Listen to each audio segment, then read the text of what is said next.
Hi and welcome back to my channel. Today's topic is going to be about the top 5 mistakes to avoid when paper flipping houses. And if you find the information in this video helpful, please like and subscribe. What is paper flipping houses? Paper flipping houses is essentially the same as property wholesaling or wholesaling real estate or just plain and simply wholesaling. You're not actually purchasing real estate. You're not actually holding real estate. You're actually getting one contract with a seller and then flipping it over to a buyer. So let's talk about the 5 mistakes to avoid when flipping houses. And the first mistake is not doing your proper market research. Many new paper flippers jump into a deal without actually doing their market research. So it's very important to do your market research to determine the property values, the trends in the area. Contact your local realtor. Make use of different types of tools that will help you, such as PropStream. I have it linked down in the description below.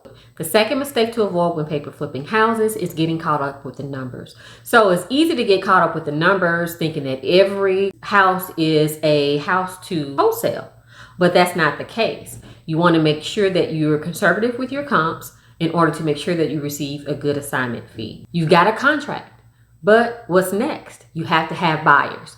The third mistake to avoid when paper flipping houses is not having a buyer's list. Your buyer's list should be established before you actually enter into an agreement to sell with your potential seller. Utilize bandit signs, cold calls, letters, whatever you need to do in order to build your buyer's list. Trust me, it will not be hard. Once you put out your hat saying that you are a wholesaler or a paper flipper, trust me, you will not have a hard time finding investors who will line up to get on the list of notifications whenever you're trying to flip a contract to them. The next mistake is poor contract negotiation. Contracts are very important.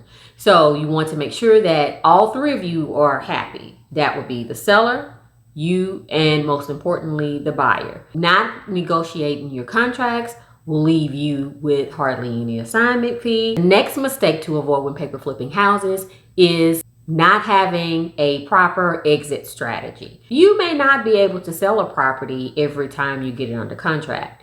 So you need to make sure that you have a proper exit strategy. So in your agreement to sell, you want to have everything outlined as to if you are not able to sell the property, what would happen if you're not actually able to sell it. So that could actually be that you may decide to buy it yourself. The contract is no longer valid.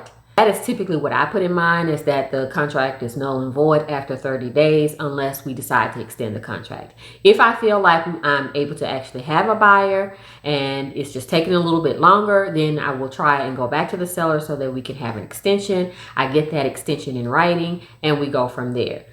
But it's very important for you to have an exit strategy. So let's do a recap. The top 5 mistakes when paper flipping houses, that is not doing your proper research, overestimating the property value, not building a buyer's list, poor contract negotiation, and failing to have an exit strategy. In conclusion, paper flipping houses can be very lucrative for you, but it also depends on how you work it. So in order to be successful, make sure that you avoid these top mistakes in order to be successful in paper flipping. If you have any questions, make sure that you drop them down in the description, and happy paper flipping.